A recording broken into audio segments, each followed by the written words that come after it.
El crack del 29 fue la más devastadora caída del mercado de valores en la historia de la bolsa en Estados Unidos. Mucha gente se arruinó y lo perdió todo.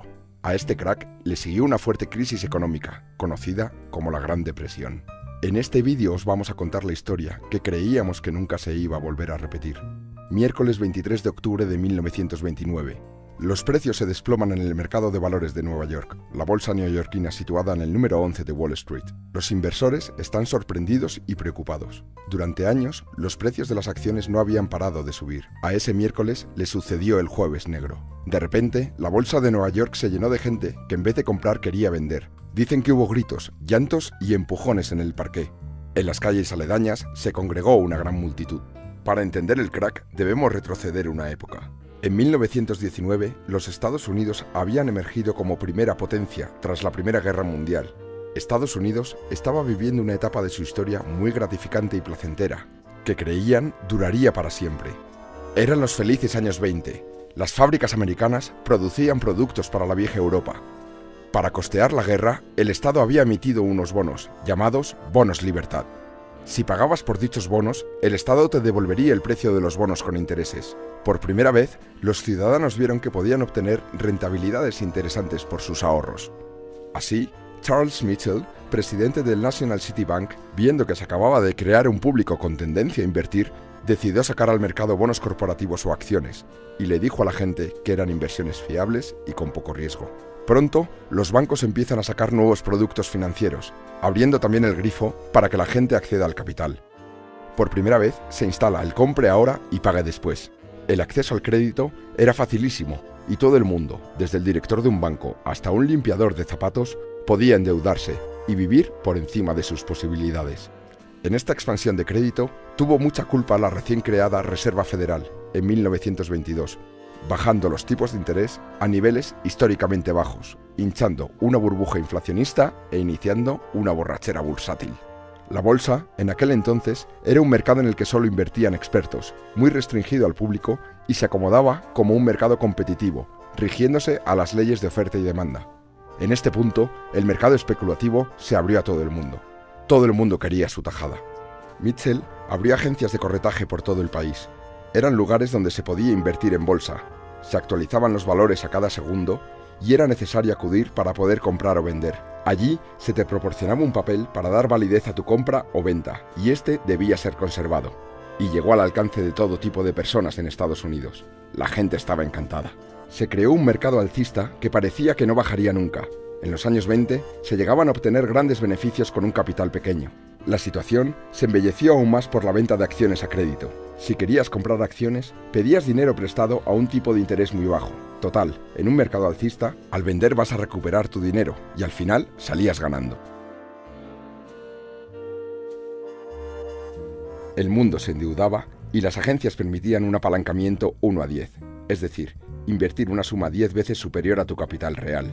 Se calcula que 2/3 partes de las acciones de Wall Street se compraban con dinero prestado.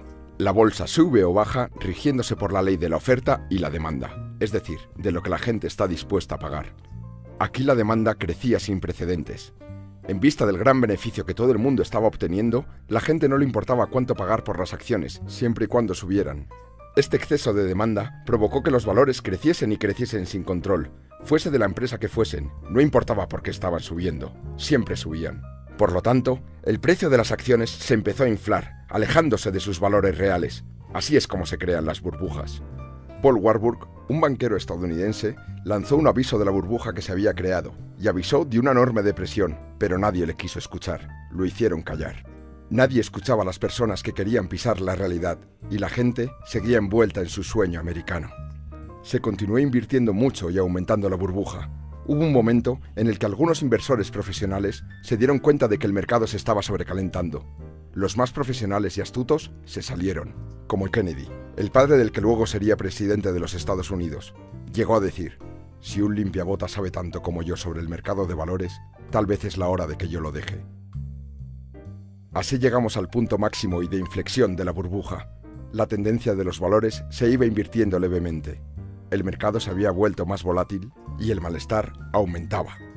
Toda la burbuja se provocó por un exceso de confianza de los ciudadanos, y cuando esta confianza cae, ya no hay nada que hacer. Miércoles 23 de octubre de 1929. La bolsa sufrió un gran golpe al bajar en una sola sesión casi un 7%. Aquel día solo fue un augurio de lo que pasaría al día siguiente. El fatídico y recordado Jueves Negro de Wall Street. Jueves 24 de octubre de 1929. Se desató una furia vendedora, de manera que en pocos minutos se cursaron órdenes de venta por 1 millón de títulos. Las cotizaciones de esas acciones iban cayendo. Se llegaban a ofrecer paquetes de acciones a 1/3 de su valor, sin encontrar comprador. Los agentes de bolsa pedían desesperados garantías para aquellos títulos que con anterioridad se habían comprado a crédito, pero obviamente nadie podía cubrirlos. Empezaron a circular rumores de suicidios, gente tirándose desde rascacielos, y la gente de la calle, curiosa, empezó a entrar en las instalaciones. El pánico fue gigante.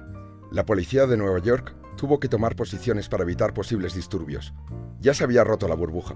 La reacción popular fue: esto no puede estar pasando. Para el mediodía, los principales jefes de los bancos se reunieron para intentar solucionar la situación. La reunión incluyó a Thomas Lamont, actuando como representante de JP Morgan Chase, Albert Wiggin, representante de Chase National Bank. Escogen a Richard Whitney, vicepresidente de la Bolsa de Nueva York, para actuar en su nombre. Para paliar la debacle inyectan dinero en una serie de valores que se suponían fiables, los que se conocen como blue chips. El multimillonario John Rockefeller hace lo mismo con esperanza de que cambie la tendencia. Lo consiguieron. La bolsa empezó a subir. Una intervención en los valores por parte de gente poderosa había logrado revertir la sangría de precios. Invirtieron grandes sumas de dinero para remontar los valores y volver a generar confianza en los inversores.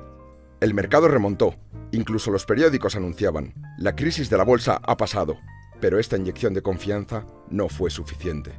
Tras una recuperación el viernes y otra pequeña el lunes, llegamos al martes 29 de octubre de 1929, conocido como el Martes Negro.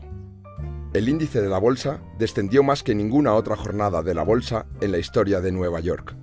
Las bajadas continuaron hasta el mes de enero, cuando se tocó fondo. El gobierno, presidido por el republicano Herbert Hoover, no sabe cómo parar el golpe. Consecuencias. Mucha gente se arruinó. Los bancos también se arruinan al no poder recuperar el dinero prestado. Cerraron porque dejaron de ser solventes. Millones de personas pierden los ahorros guardados en esos mismos bancos. 3.000 de ellos cerraron en los 2 años siguientes. Después de aquello, la gente guardaba el dinero bajo el colchón. Muchas fábricas echaron el cierre. Aumentó el paro significativamente. Empiezan a aparecer barrios de chabolas por todo el país. Y como sucede en todas las caídas, finalmente terminó llegando a Sudamérica, Europa y hasta Australia. Inglaterra se cerró tras sus fronteras y abandonó el patrón oro.